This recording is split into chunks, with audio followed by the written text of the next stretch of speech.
We live by faith.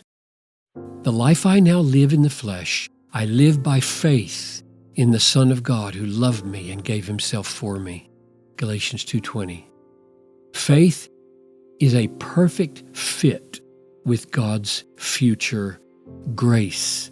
It corresponds to the freedom and all-sufficiency of grace, and it calls attention to the glorious trustworthiness of God.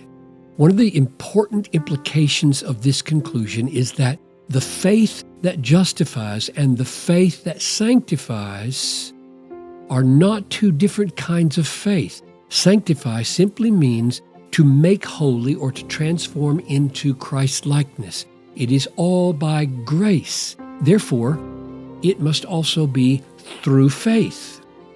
For faith is the act of the soul that connects with grace and receives it and channels it as the power of obedience and guards grace from being nullified through human boasting.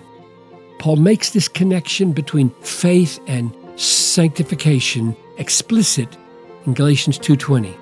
I live by faith. Sanctification is by the Spirit and by faith, which is another way of saying that it is by grace and by faith. The Spirit is the Spirit of grace, Hebrews 10:29. God's way of making us holy is by the Spirit, but the Spirit works through faith in the gospel.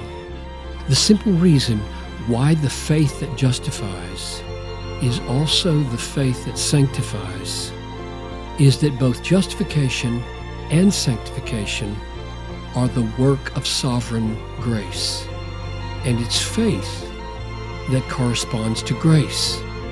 Justification and sanctification are not the same kind of work. Justification is the imputation of righteousness. Sanctification is the impartation of righteousness. But they are both works of grace. Sanctification and justification are grace upon grace. John 1:16. The human corollary of God's free grace is faith. If both justification and sanctification are works of grace, it is natural that they would both be by faith.